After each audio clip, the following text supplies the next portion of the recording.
마가복음 13장 14절에서 23절 말씀.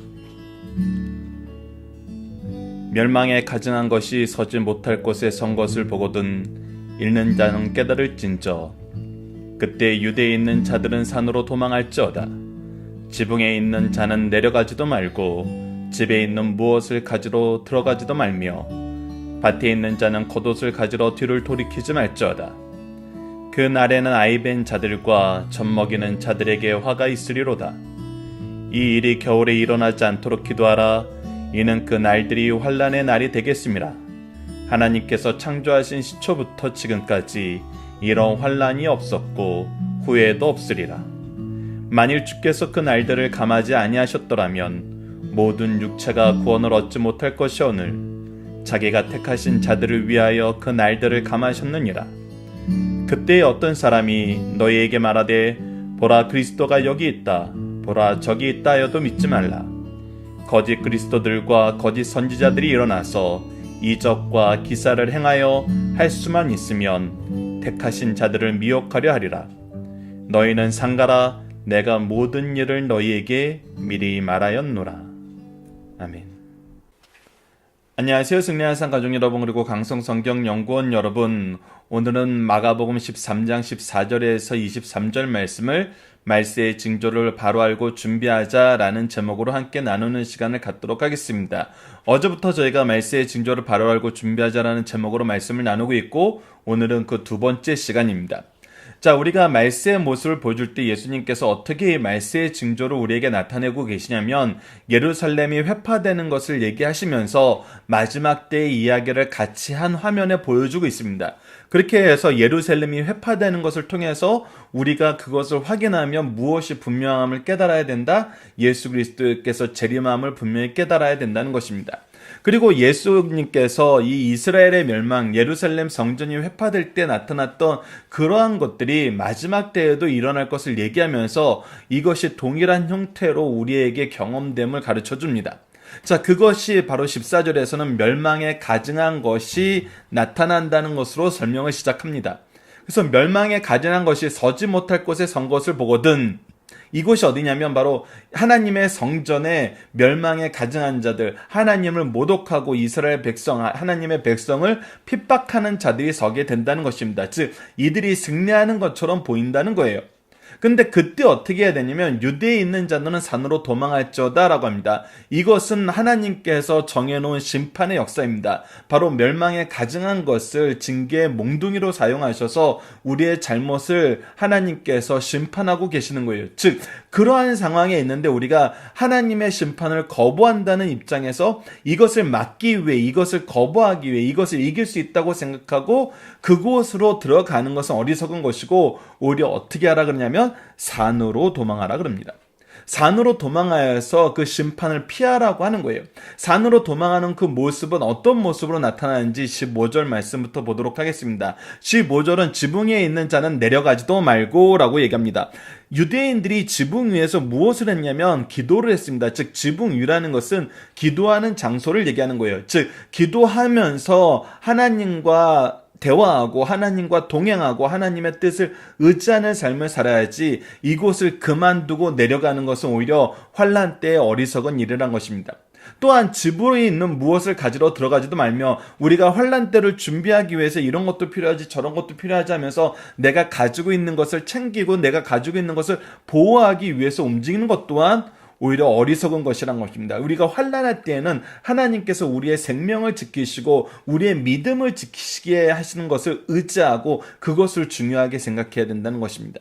16절을 봅시다. 밭에 있는 자는 이라고 얘기합니다. 밭에 있는 자는 지금 현재 일하고 있다는 것입니다. 수고하고 있다는 것이에요. 이것이 하나님의 역사를 위해서 수고하는 경우가 많아요. 근데 그것을 위해서 그 일을 하다가 그 일을 중단하고 겉옷을 가지러 뒤로 돌이키는 것은 그것 또한 이 환난의 때에는 적합하지 않다는 것입니다. 즉, 우리가 오직 하나님을 향하여 기도하는 삶, 하나님의 사역을 우리가 힘쓰는 삶, 그리고 하나님의 역사를 위해서 우리가 앞으로 나아가는 삶을 살고 있을 때 환난이 왔다고 해서 이것을 우리가 멈추지 말라는 것입니다.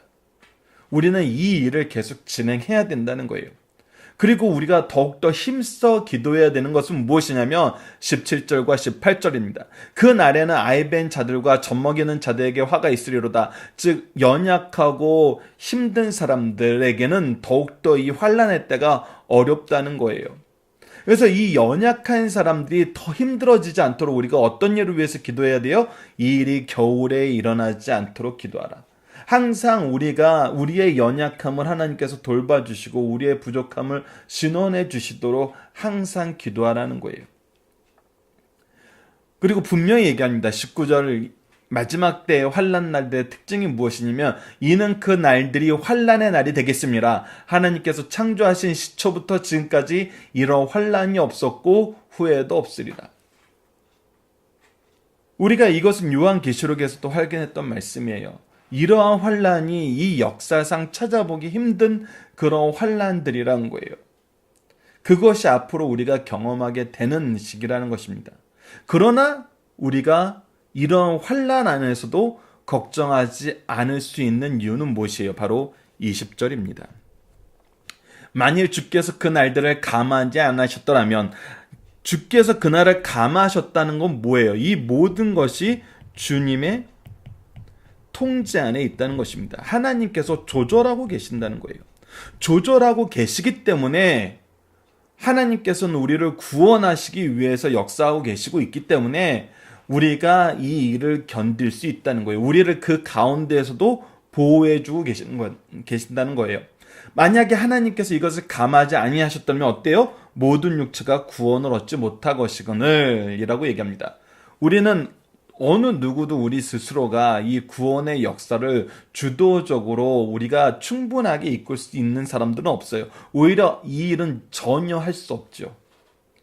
오직 하나님께서 우리를 구원하시는 거예요. 그래서 우리로 하여금 구원하게 하시기 위해서 어떻게 하세요? 자기가 택하신 자들을 위하여 그 날들을 감하신다는 거예요.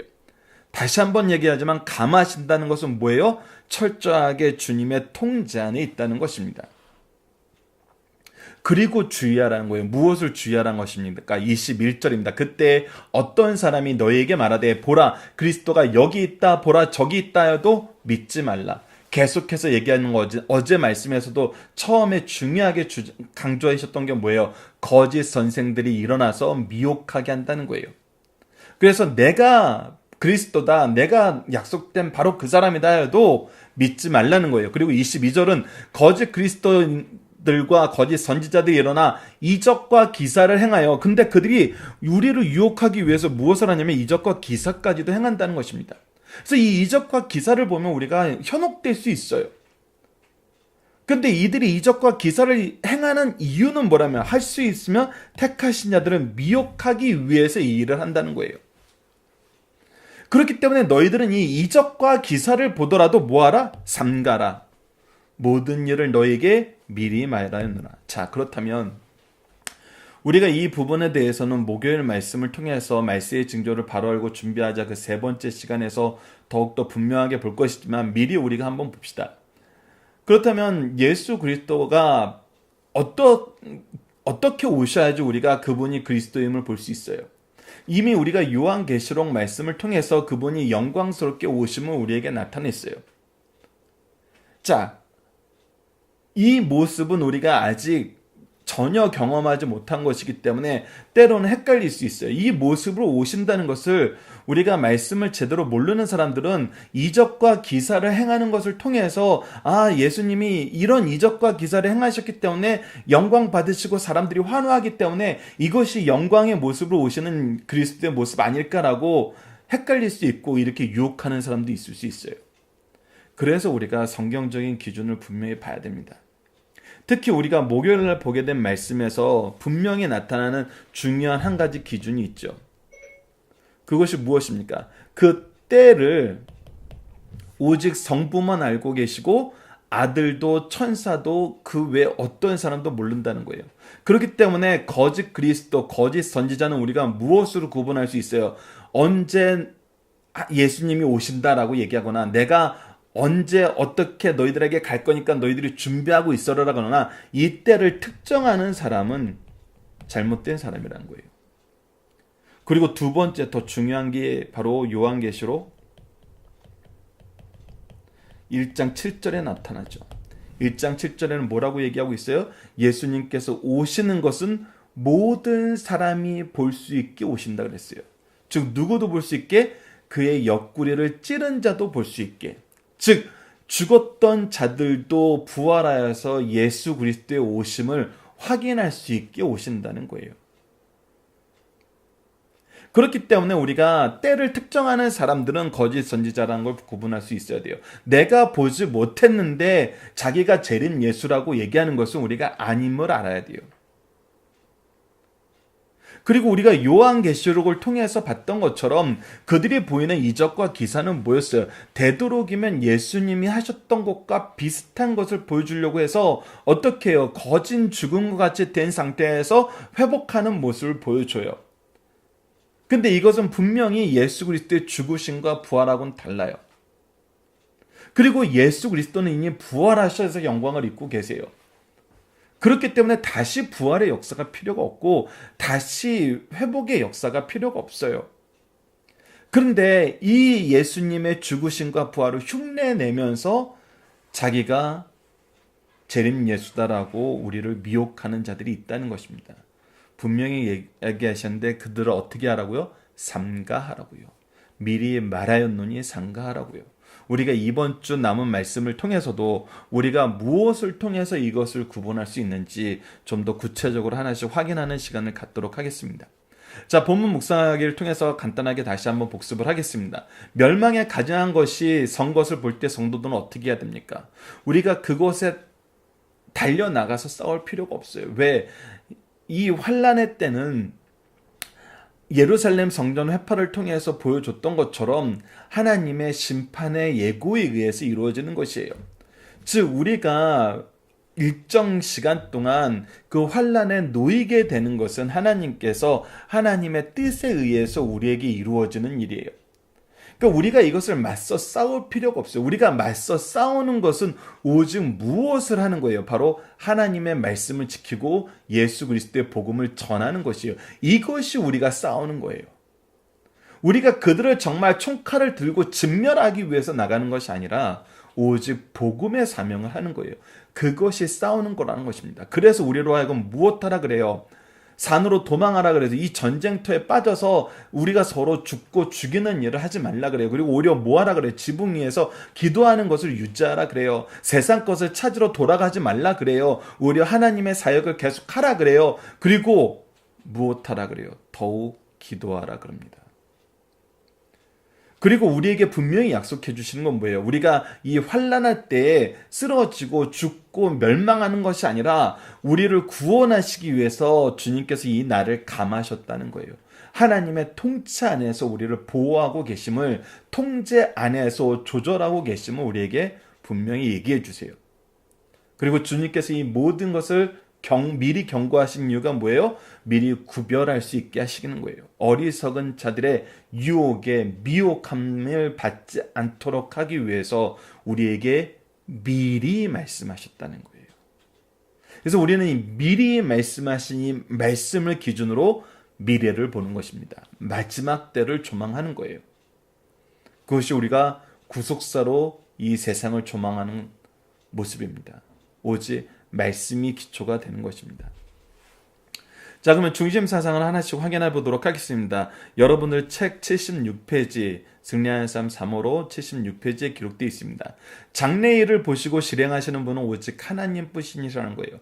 우리가 구약과 신약에 나타나 있는 이 예언의 말씀들을 보세요. 어느 신이 이렇게 구체적으로 예언의 말씀을 적고 예언의 말씀을 실행하신 분이 있냐는 거예요.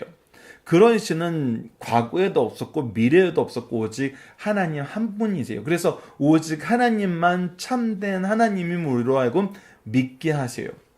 물론 세상은 이것을 뒤엎기 위해서 계속 이상한 이론들을 만들어내요. 그래서 하나님의 말씀을 인간의 지식으로 폐하고 싶어 해서 이 예언의 말씀이 사후에 적힌 것이다. 다른 의미가 있는 것이다. 이것이 말 그대로 예언이 아니라 다른 상징과 은유가 있는 것이다 라고 하면서 다양한 형식으로 이것을 재가공하려고 그래요. 그리고 거부하려고 그래요.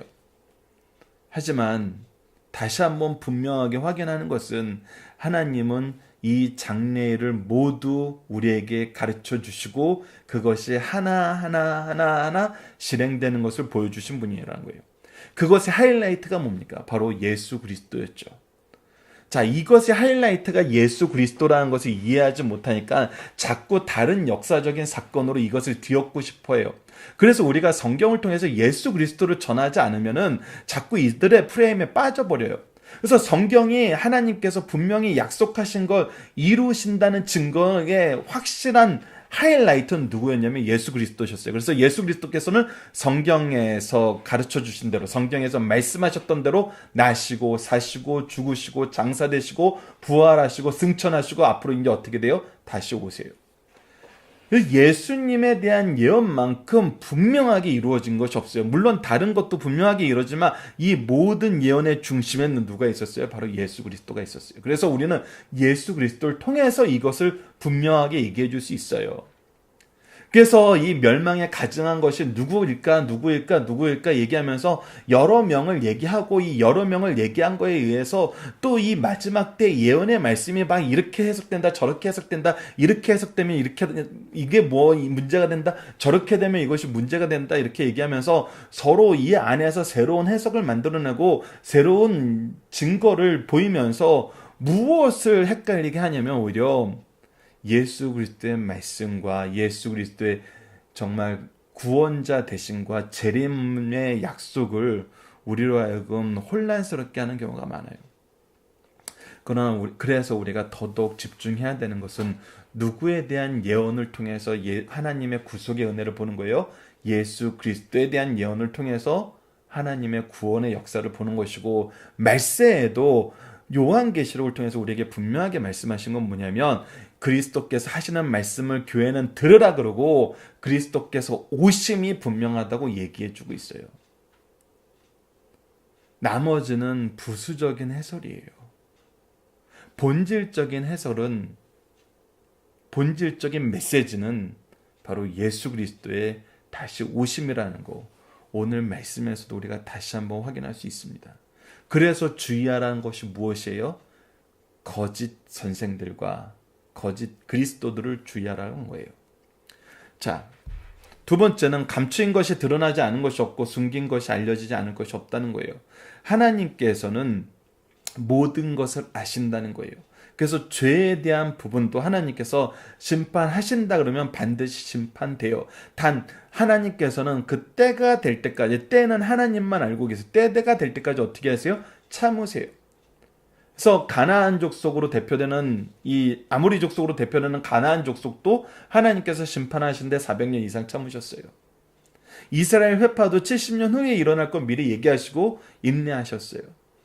회개하도록 계속 그의 종들을 보내서 하나님의 말씀을 전하셨어요. 그러나 하나님은 공의 하나님이기 때문에 반드시 모든 것을 선악간에 심판하십니다. 그렇기 때문에 하나님 앞에서 우리가 피할 수 없는 것을 알고 하나님의 임재 앞에 있는 삶을 살아야 된다는 거예요. 마지막 세 번째, 말세의 예고의 징조가 있다는 거예요. 진리 안에서 굳게 서라는 거예요. 마지막 때에는 환란이 분명히 있습니다. 거짓 선지자들의 활동이 있어요. 우리의 고난이 있어요. 그러나 무엇을 얘기해 줬어요? 이 때를 제한하고 계시고 조정하고 계시고 때와 영역을 분명히 잡아놓고 계세요. 그래서 우리의 구원이 절대 흔들리지 않게 하신다는 거예요. 그래서 우리는 진리 안에서, 하나님의 말씀 안에서 굳게 설 수 있다는 것입니다. 자, 본문 다지기를 봅시다. 선지자 다니엘이 말한 바 멸망에 가증한 것이란 무엇입니까? 바로 이 멸망의 때가 왔을 때 나타나는 징조가 반드시 이루어진다는 거예요. 그래서 예수님께서도 이 말씀을 인용하셔서 이스라엘이 예루살렘 성전이 회파될 것을 미리 말씀하셨어요. 그리고 이 말씀은 성취되었어요. 지금 이스라엘을 가보세요. 그 흔적이 어떻게 되어 있고 그곳에 무엇이 세워져 있는지. 그렇기 때문에 우리는 더욱더 무엇을 믿을 수 있어요. 이것은 부수적인 거예요. 무엇을 믿게 하기 위한 부수적인 역사였어요. 예수 그리스도의 다시 오심을 믿기 위한 부수적인 역사였어요. 그래서 우리는 이것을 통해서 예수 그리스도의 오심을 다시 한번 확신할 수 있는 것입니다. 자, 적용항입니다. 말세를 사는 우리가 더욱 힘써야 하는 것은 무엇입니까? 바로 예수 그리스도의 말씀을, 미리 얘기하신 말씀을 우리가 바로 이해하는 거예요. 이 말씀을 기준으로 미래를 보는 거예요. 그래서 우리는 어떠한 삶을 살아야 돼요? 오늘 본문 말씀에서 얘기했던 것처럼 기도하는 삶, 세상 것을 나를 보호하기 위한 세상의 모든 것에 의미를 부여하지 않고 그것에 연연하지 않는 삶, 그리고 나에게 맡겨진 사명을 더욱더 열심히 하는 삶. 그러면서 무엇을 해요? 연약한 자들을 위해서 항상 기도하는 삶이라는 거예요. 그리고 우리에게 이 말씀이 있기 때문에 무엇을 구분할 수 있어요? 거짓 선지자들을 구분할 수 있다는 것입니다. 자, 말씀을 기초로 기도하기를 통해서 마치겠습니다. 하나님의 말씀 안에서 마지막 때를 바로 알고 거짓 선생의 유혹을 이기고 믿음을 지키며 인내하는 삶을 살게 하여 주소서가 바로 이번 주 공동 기도 제목이고, 오늘 말씀을 통해서는 말세의 때에 우리가 세상의 것을 찾아 방황하지 않게 하시고 기도하며 주님의 역사를 의지하는 삶을 살게 해주소서라고 함께 기도하는 우리 승리하는 삶 가족 여러분들, 강성성경연구원 여러분들 되었으면 합니다. 감사합니다.